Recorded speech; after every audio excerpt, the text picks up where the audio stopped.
अस्सलामुअलैकुम। आफाक फारूकी नए वीडियो के साथ आपके सामने हूँ।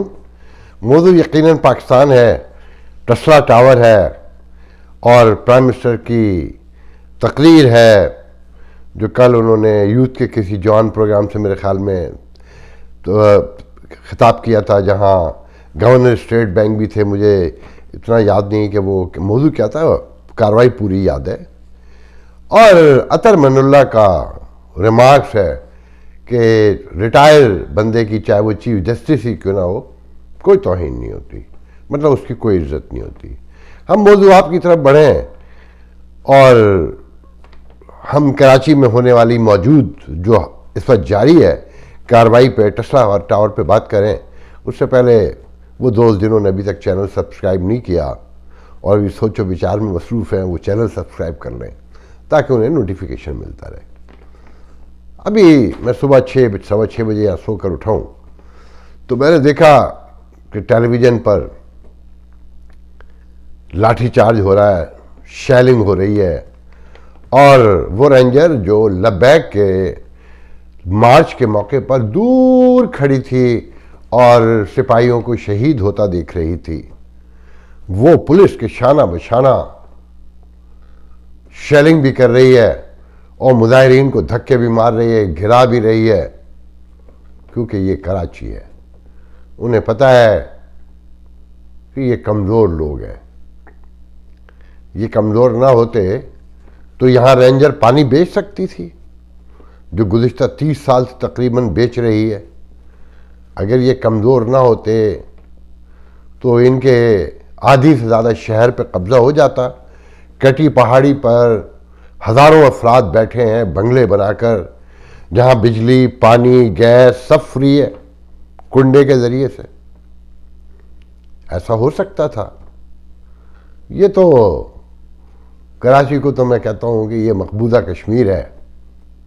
हिंदुस्तान की फ़ौज की जो मर्ज़ी जो चाहे करे, बोले तो फड़का दो, लिटा दो, मार दो, और जब सच बोलो तो आकर धमकियाँ देते हैं मुझे पोस्टों पे, मेरे इनबॉक्सों में, कि आप फ़ौज के ख़िलाफ़ आवाम को उकसा रहे हैं कि वो बाहर निकले और फ़ौजियों पे हमले करें। सच बोलना गुनाह ही होता है। हुजूर, मैं तो ज़्यादा से ज़्यादा ये होगा कि पाकिस्तान नहीं आऊँगा अब नेक्स्ट टाइम, क्योंकि मुझे पता है कि गायब हो जाते हैं लोग, पता ही नहीं चलता कहाँ गए। भुट्टो ने अपनी किताब में लिख दिया है कि इधर उधर ले जाके गाड़ देते हैं और कह देते हैं कि कह दो अफगानिस्तान चला गया था, कह दो ईरान चला गया था। और कल एक रिटायर फौजी ने एग्जैक्टली वही किया कि मैंने कल के वीडियो में जिक्र किया था कि कराची से एक बच्चा अगवा कर लिया गया क्योंकि वो शिया है, तो मेरी पोस्ट पे आकर लिखा गया कि वो ईरान चला गया होगा।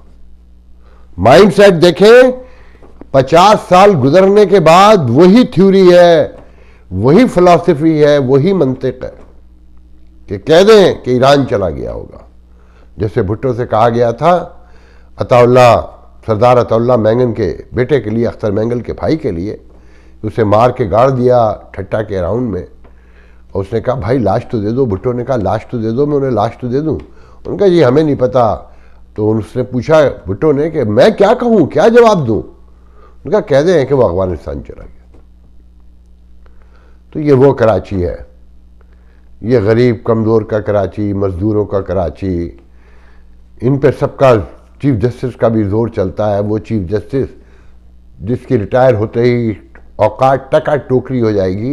इस्लामाबाद के हाई कोर्ट के चीफ जस्टिस का कहना है, अतर मनउल्लाह जो नया नया छोटा सा इस्टेब्लिशमेंट का स्टूज है।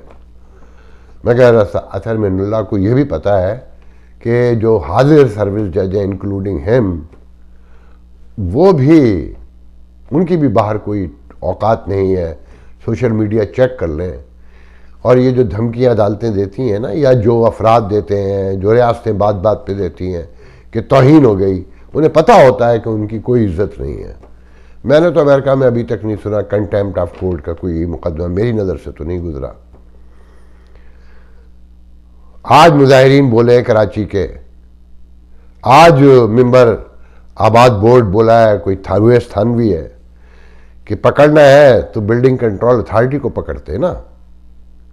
उससे पूछते ये कैसे बनी, लोगों के करोड़ों रुपए ज़ाय हो गए और पैसे भी नहीं दिलवा रहा।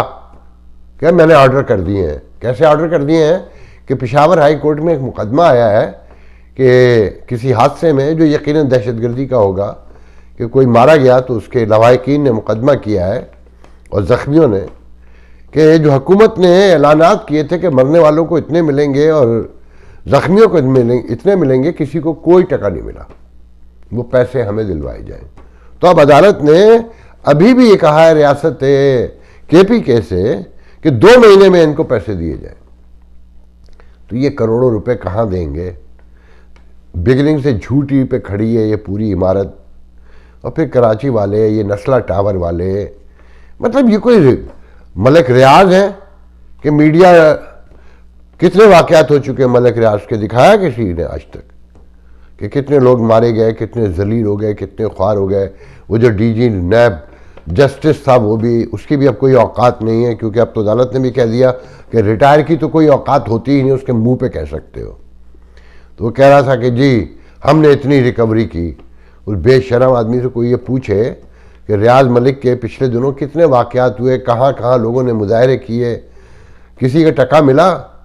और ये नस्ला टावर वालों को तो चाहिए था कि रातों रात जब सुप्रीम कोर्ट पहुंची थी तो रियाज मलिक को भेज देते, ये पैरों में पड़ा होता चीफ जस्टिस उसके। ये तो वो जज है ना कि जो मुल्जमान अदालत में आते हैं, अगर अरबपति हैं तो अपनी बेटियां शादियां कर देते हैं उनसे। तो रियाज मलिक के आगे, रियाज मलिक तो इस मुल्क का दूसरी बड़ी रियासत है ना, जो सबसे बड़ी रियासत तो आपको पता है।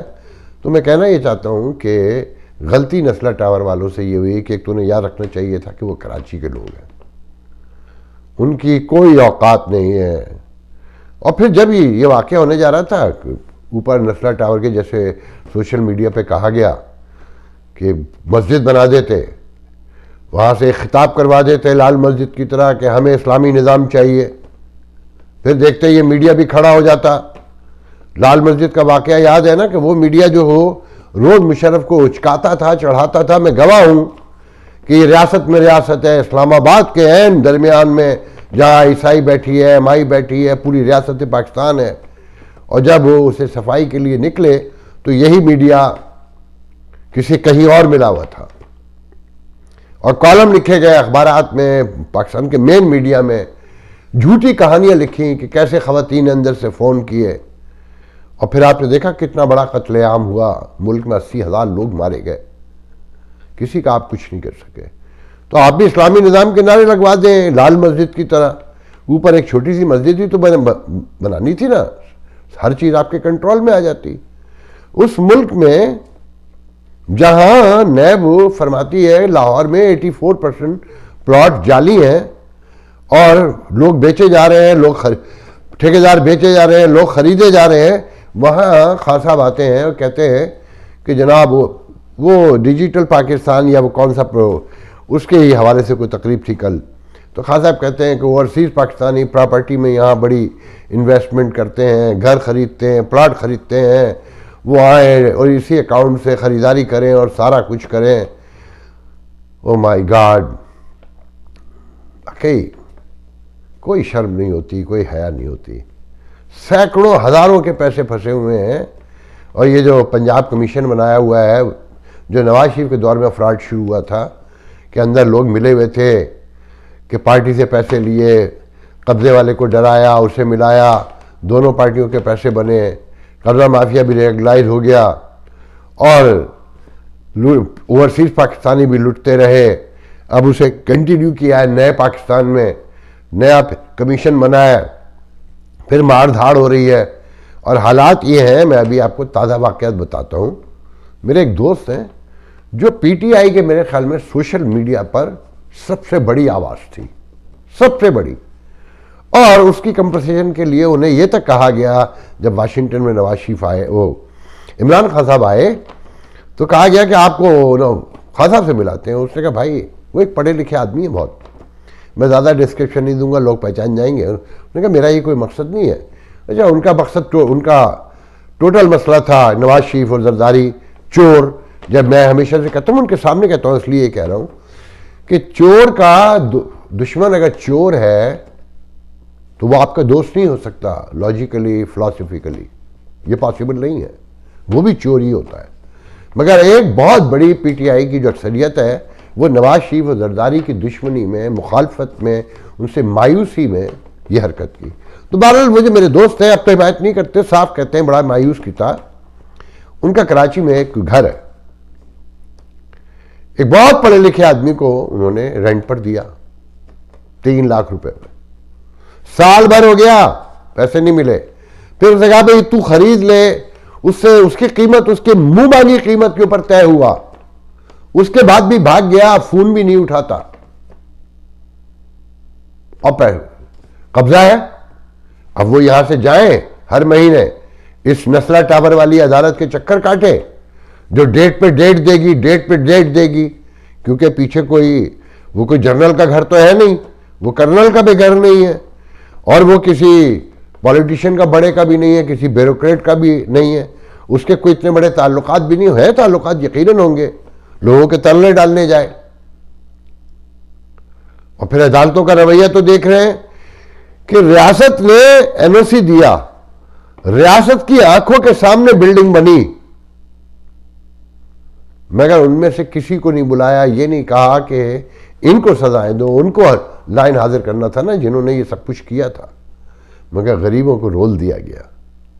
अब नारे लगा रहे हैं, वहां पिट रहे हैं, मारें पड़ रही हैं, थोड़ी देर में मुंतशिर हो जाएंगे, क्योंकि तहरीक लब्बैक और लश्कर तैयबा और ये तालिबान तो है नहीं कि देखकर इन्हें रेंजर पीछे छुप जाए और फौज ये कह दे कि इनसे भाई मुज़ाकरात करके लो दो और मामला निपटाओ। आप हैं बहुत कमज़ोर, ख्याल से लड़िएगा, ये मार मार के लाल कर देंगे, आप तो इनसे अपना पानी नहीं छुड़ा सके। ये जहां चाहते हैं न, किसी महज़िब रियासत में सुना कि पुलिस की मौजूदगी में 4 दर्जन किस्म की और नई पुलिस भी हो, रेंजर भी हर वक्त वहां मौजूद हो, और बैरकें बनाई हुई हो चौक चौक पे। कश्मीर में ही है ना कि अल्लाह अकबर, नारे तकबीर, मेन सड़क पे चारों तरफ से ट्रैफिक आ रहा है और गन लिए के बैठा हुआ है। किसी महज़िब रियासत में मुमकिन नहीं है जहां कानून की बालादस्ती हो। ये वही होता है जो कानून तोड़ते हैं। तो बहरहाल जो मरने वालों के पैसे खा जाएं उनके बारे में आप क्या कह सकते हैं? या जिस मुल्क, कभी आपने किसी मुस्लिम मुल्क में सुना कि एक ISI चीफ गया है, दूसरे के आने पे तबसरे ये हो रहे हैं कि देखना है कि ये सियासी किरदार अदा करेगा कि नहीं करेगा। मतलब पहले का तो कंफर्म हो गया ना कि वो सियासी किरदार अदा करता था, दूसरे में बहस हो रही है और उम्मीद की जा रही है कि ये सियासी किरदार अदा नहीं करेंगे। भाई कोई फर्द थोड़ी खराब है, इदारे का मसला है, इसको समझने की कोशिश करें। ये जो कहा जाता है ना कि ये एक फर्द आया था उसने किया, मुशर्रफ आया था, ज़ियाउल हक आया था, अयूब आया था, याहिया आया था, पाशा आया था, क्या नहीं आया था। नहीं नहीं हुजूर, ये इदारे का मसला है, फर्द की कोई हैसियत नहीं है। और अदलिया कहती है कि जी रिटायर की तो कोई हैसियत ही नहीं होती है, उसकी तो कोई औकात ही नहीं है, तौहीन होने से क्यों, उसकी कोई तौहीन नहीं होती। तो अतर मनल्ला साहब चारों तरफ नजरें घुमाएं, जो हाजिर हैं रियासत में अब सारे, you name it from A to Z, कोई इज्जत नहीं है अब किसी की। सोशल मीडिया देखें, हजारों नहीं लाखों की तादाद से पोस्ट है, और ऐसी ऐसी हैं कि शर्म आ जाती है, रहम भी आता है कि लोगों के बच्चों ने क्या किया है, लोगों की बीवियों ने, बहनों ने, माओं ने, बेटियों ने क्या किया है। मगर लोग अपना इश्ताल और कैसे निकालें, कहाँ निकालें, आम आदमी अपना कैथारसिस कैसे कर सकता है। तो देखना ही है कि नस्ला टावर कहां तक जाता है। मुझे तो यकीन है मार पीट के भी 2-4 घंटे में फारिग करके भेज देंगे, क्योंकि चीफ जस्टिस ने कह दिया है गिराना है, उसे पता है मैंने कहां का है। ये देता है इस्लामाबाद में ये हुक्म, ये देता पिशावर में हुक्म, ये देता लाहौर में हुक्म, तो इसको पता चलता। या इससे कोई पूछे कि तेरे अंदर जुर्रत है कि जो रियासत में सबसे बड़ा रकबा ग्रुप है मौजूद, बैरिया टाउन, उसके खिलाफ करके दिखा। और इससे पूछे, वो आज नेमतुल्लाह कह रहा हूँ, हाफिज नईमुर रहमान ने कहा है ना कि जो कराची का असल मसाइल है उसकी तरफ ही सुप्रीम कोर्ट नहीं आती। पानी के मसले से लेकर मजीद तजावज़ात जो पूरी पूरी आबादियां हैं, वोटिंग राइट्स हैं, मरदमशुमारी है, कोई एक वाक़या है, इनसे जीतने की शर्त तय करवा दी है लश्कर तैयबा ने और तालिबान ने। बस याद रखिएगा ये मेरी बात। अल्लाह हाफिज़।